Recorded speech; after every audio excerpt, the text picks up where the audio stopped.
So Finley was diagnosed with PVNH when he was 2, but we had sort of suspected that something might be wrong from about 4 months old. So PVNH's part of his brain is in the wrong place, and at that point when he was 2, he couldn't walk. He could sit up, he could shuffle along on his bottom. He couldn't talk, he was trying to talk, but he would spend hours every day sort of making these types of noises and things like that. Loud noises upset him a lot, things like hairdryers, hoovers, and he would bite himself or headbutt the wall thing, and he would also bite himself when he didn't get his own way, and because it was so severe, then we just made sure that he got his own way all the time. Yeah, just spent most of our day avoiding situations. Yeah, so slowly over time we had to make everything revolve around him so that he didn't get upset. He didn't sleep very well. It took about 2 hours to get him off to sleep, and then he would wake up in the night and be awake for like 3-4 hours. And if we tried to leave him in the bedroom and just go out, he would get so upset that he would be sick. He would be sick when you put him in the high chair because he didn't like eating. He had reflux from the day he was born. So he was just drinking milk out of a bottle, essentially, sort of like a baby. And we couldn't change things, so we wanted to wear the same clothes all the time. He was get very upset about labels and things digging in, and he was still in a cot. Now he had to have a sleeping bag. We couldn't change the covers. We had to just wash them, put them back on. So there was quite a lot of difficulties. Yeah, he hadn't progressed into wanting to go to the toilet. He was still in nappies. Yeah. So when he was diagnosed, we had already been seeing speech therapy and physio for a year at that point, but then we started to see geneticists, neurologists, paediatrician, occupational therapist, and also an eye specialist because he had quite a severe turn in one eye. A friend of the family, Sara, had been telling us about the Family Hope Centre for over a year before we went along to the talk. Well, I went along with my mum to the talk in Dublin, and the reason why we didn't go was because, I don't know why, we just dismissed it without even knowing anything about it. We just decided, oh no, that couldn't be true. And I remember Sarah saying to me, you know, I think they could really help Finley, and I just thought, I remember saying, what are they possibly going to tell me that the paediatrician or the physio hasn't already told me, and what they don't know? Because I refuse to believe that there could be any other sort of knowledge outside of what we were being told. And because we couldn't get him to crawl on all fours, and because we'd been working with the physio for so long, I didn't think there was anything more to be done. And when they suggested a wheelchair and moving his bedroom downstairs and putting a lift in the house, I thought that meant that it would be impossible to get him to walk. And I didn't think they'd be able to change the behaviours, like he wouldn't let anybody touch him, he really didn't like being touched. February 2013, me and Mum went to Dublin for the day, and I said to you, basically, I'm just going to go to humour my mum. And it's, you know, I don't think there's anything in it, but I'm just going to go so she will stop going on about it. And then what did I say when I rang you from the airport? Book some time off, we're going to Philadelphia to see the Family Hope Centre. And I was like, okay.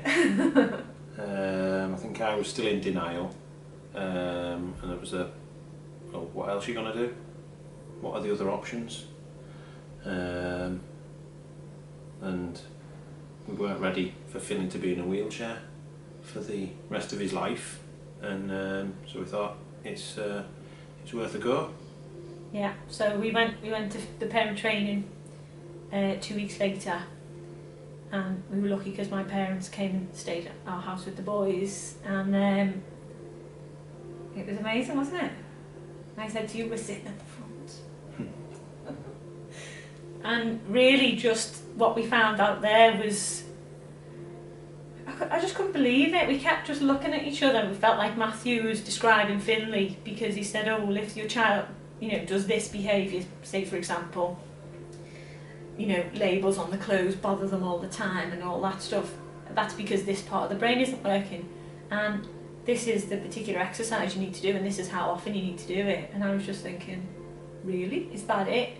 It was almost too simple, and I couldn't get my head around the fact that this could have such a big impact on him, on Finley. So we just came home and we started doing little bits and bobs then, didn't we? We started putting him on his tummy straight away, getting him to crawl, but just like, I think we did 3 meters 10 times a day. So, it just took like a minute, and straight away started seeing changes in him.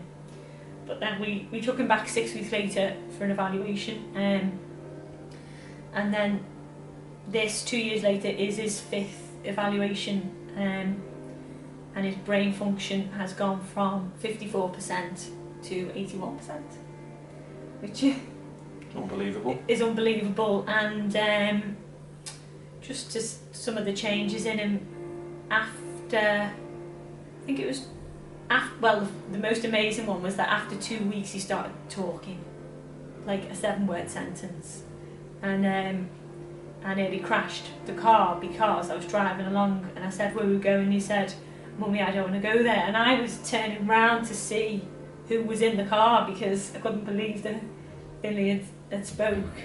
And his speech his speech improved so much so quickly, and now he does not stop talking all day. Yeah. All day, so every day. We'll never ever tell him to be quiet. Yeah. Never. And we were amazed because the speech therapist seemed to think that he wasn't talking because he didn't understand, which we didn't agree with, but that's what she said. But that wasn't true, because as soon as he started talking about things that we had no idea he understood. I remember one of the first things he said, I want to go to a pet shop and buy a hamster. And I didn't even know that he knew what a pet shop was, or that he knew what a hamster was, so his understanding had been there all along. You just couldn't speak. I think it was 2 months he started pulling himself up onto his feet, which he'd never even attempted before. Whereas with speech, you could tell he was desperate to talk. With his mobility, he couldn't move and he wasn't bothered. Yeah, he'd sit there all day if you'd let him. Yeah. Happy just with his books, just turning pages, or just looking at his toys. Yeah, so he didn't. So that was amazing. And then after 3 months, he got up on hands and knees, started creeping on all fours. After 13 months, he got up and started walking, and he now walks 2 hours a day. And I remember the neurologist when he was diagnosed saying, he's probably not going to walk, and he's certainly never going to walk long distances. So that again wasn't true. He stopped vomiting just literally a few weeks later, and I remember Sammy asking us has he been sick, and we couldn't remember, and we hadn't even noticed that one because the speech had changed. And probably after a few months he started saying he loved us and wanting to be cuddled, and at bedtime, cuddle time, and you have to put your arm around him, and really in sort of enjoying the closeness. The biting started to reduce, and